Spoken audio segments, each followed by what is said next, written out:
one of them 360 cams would come in handy. I just didn't have an extra $700-800 to spend on one.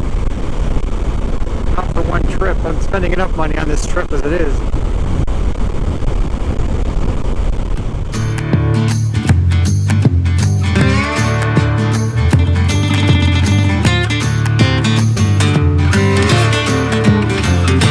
Signs about high winds here. It's actually nice and calm today. It's not bad at all. But nothing in the Avalon, and the Avalon was far worse. And North Sydney was bad too. No signs about wind there. But they say in this area here they've recorded up to 200-kilometer-an-hour winds. But that's probably during a hurricane, when a hurricane hits the coast.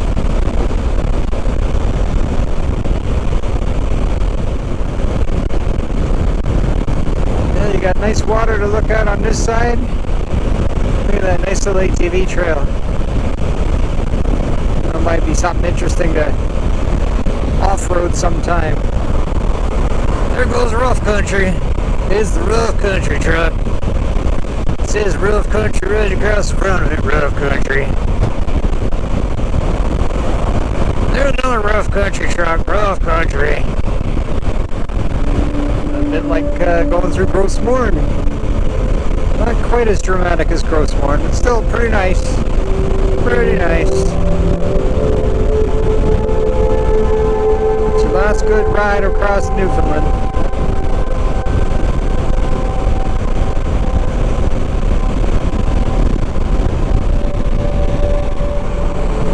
There we go. Gotta go 120! Newfoundlanders!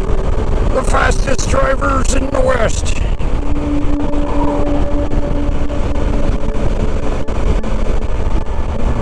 Oh my God, we gotta keep going, we gotta go fast. We gotta go fast as we can.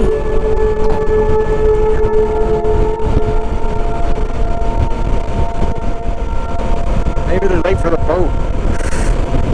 Is everybody late for the boat? Is that what's going on? So we got 14 clicks to go. You'll never make it. No, you're not gonna make it. I know, everybody in Newfoundland goes 120. There, I made it to my room, St. Christopher Hotel in Port Aux Basque. Nice view. You get a view of the rustic hill and all that, which is great. But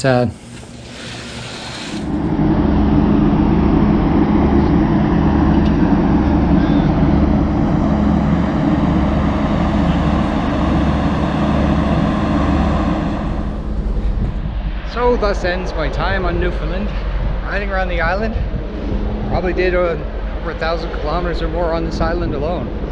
Circumvented almost the entire thing, so that was great. It was a great experience. It had its trials and tribulations, but hey, shouldn't anything have a little bit of challenge?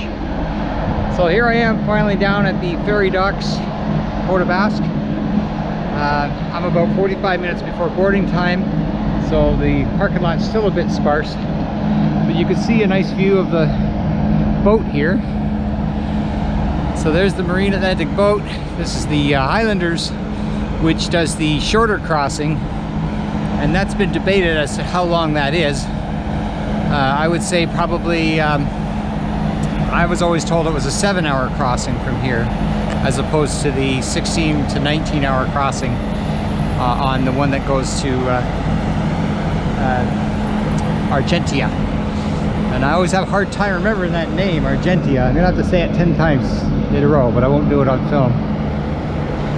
But anyway, there's the Marine Atlantic. And it just amazes me how many trucks they can get on these boats. Like the boat, it's big, but it doesn't look that big. Big enough to get all these trucks on. Plus all the cars filled right up to where I'm standing. I don't know where they go. I don't know how they fit so many on there. But they do, somehow. So I've got about 45 minutes to kill. So I spotted some picnic tables over here. It's only about a 5-minute walk to my bike down there at the front of the road. There's a couple of Facebookers I was talking with on the motorcycle group last night. One of them says he's here. So if I see somebody on an electric glide come in, that could be the guy that was saying he might meet me today. But other than that, I might just take a few pictures and relax, kill 45 minutes, and then we'll be on the boat.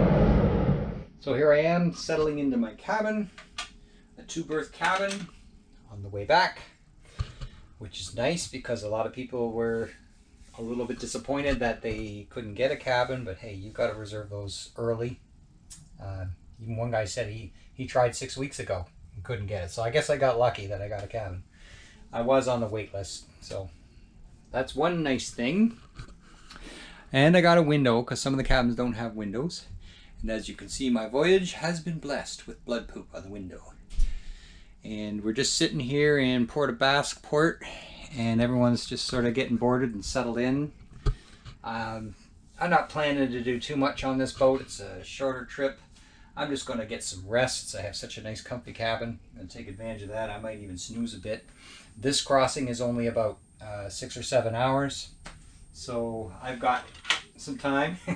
It's like 10 after 11 now, and so they figure we'll probably be disembarking around 6 p.m. tonight. So yeah, I have like 7 hours before I need to go anywhere. So I could easily sleep or whatever. If I get bored, I'll go down to the dining room and get a coffee or a beer or something. Did meet with a friend from the Facebook group, Ontario Motorcycle Destinations. I met with a guy I know on there named Bill. We had a good long talk while waiting for the boat. Now he doesn't have a cabin, so he's wandering around the boat somewhere. And I don't know Bill well enough to offer him a bunk here and sleep with him. So sorry, Bill, but find a nice recliner chair or something like that. It's only 6 hours.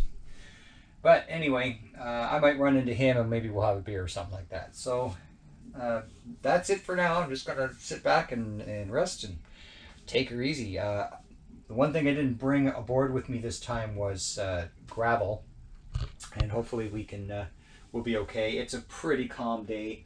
I'm not expecting it to be stormy or really bad, but maybe I should try a crossing without the gravel just to see if I'm okay without it.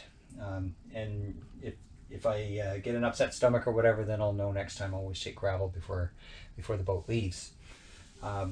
I also tried a different strategy. I just put what I thought I needed in the food bag, and instead of the yellow bag, which has to be all strapped down and everything on the bike, and I thought that would be good. So it was a lot quicker for me because I just have to grab that out of the pannier, and I don't have to strap and unstrap everything and cause these huge delays when I'm trying to get going on the bike. I can just throw that in the pannier and undo the straps that are holding the bike, and I'm good to go. So that's about it. So once I get off the boat, I'm just about to go through my documents, figure out what hotel or motel I'm staying at next. Hopefully it's a good one. It won't be too far from where I disembark because I didn't want to start at like 6 o'clock at night going somewhere. So it's probably somewhere in North Sydney or nearby. And then tomorrow I think we're going to do Cabot Trail.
There, just had a couple guys talk to me. I gave them one of my cards. I think that's my last Baldwin biking card. And like I said, I don't go out of my way to film people, but if you guys are watching this, good to have you. I guess it's time for me to get rolling here. So it's always nice, you know, people always stop and chat and ask about the bike and tell me their adventures. I tell them mine, and it's been pretty cool. I suppose I would get more hits if I filmed them, but they're not here. They're not there to be on YouTube. They don't want to be on YouTube. They just want to talk to me about the bike. Just stuff like that.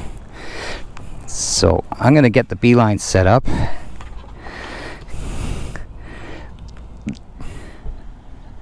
Yeah, that's the one. I don't know if you could see it, but we're doing Cabot Trail all the way around, and then we're going to end up down at Frankville. And we got quite a ways to go, so I suppose we should probably get rolling here. Enough of this farting around.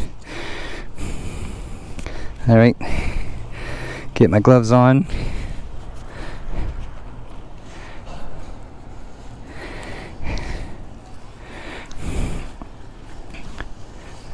At least not everybody tells me I have too much stuff. I mean, hey, you gotta eat. You gotta do repairs. You gotta change your clothes. I mean, all these things are needed. Alright, so let's see where we're going. I'm not seeing anything. Alright, so anyway. Okay, so it's day 16. North Sydney. I'm actually heading into town. Like, there's probably a better way I could go, but I have to get on highways and I don't want to miss exits and stuff, so we'll just take a little cruise into town so I can get right to the start of the route that I've made. But I gotta go right into town to do it. And then we're just gonna follow that. Yeah, I had to stop, talk to a couple more guys. Everywhere I go, people stop and want to talk about the bike and where I'm going, and I guess I really look like something from not around these parts or something. I don't know. I thought there'd be a lot more guys like me riding around here. I mean, everybody I know says they've done it. Anyone that rides a bike. But that's okay. It's nice, and like I say, I'm YouTubing, but I don't really go out of my way to grab the camera, stick it in their face when they talk to me. I just talk to them, and we have a little yik-yak, little chin-wag.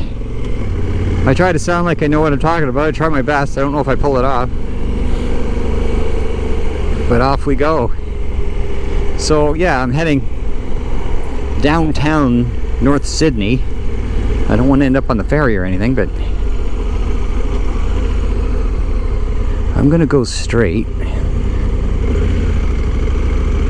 And like I say, I'm just trying to get my arrows to line up here and get on the path, get on the beaten path.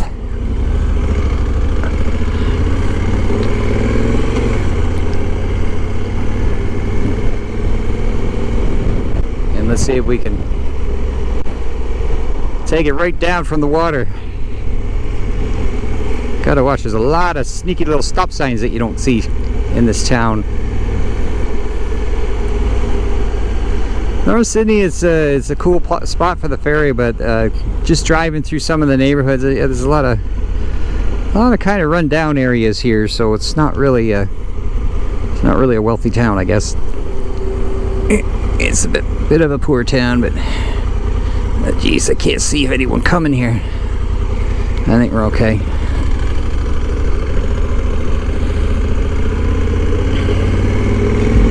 As far as I could tell, I mean, I can't go any further south. I'm at the water, but as far as I could tell, I should be on the trail. Yep, there we go. Beeline's just lined up. It actually wants me to hang a left a little bit, but hey, we're on the trail. So I gotta watch it carefully, a few twists and turns to get me out of town. See if we can do this while watching everything else, of course.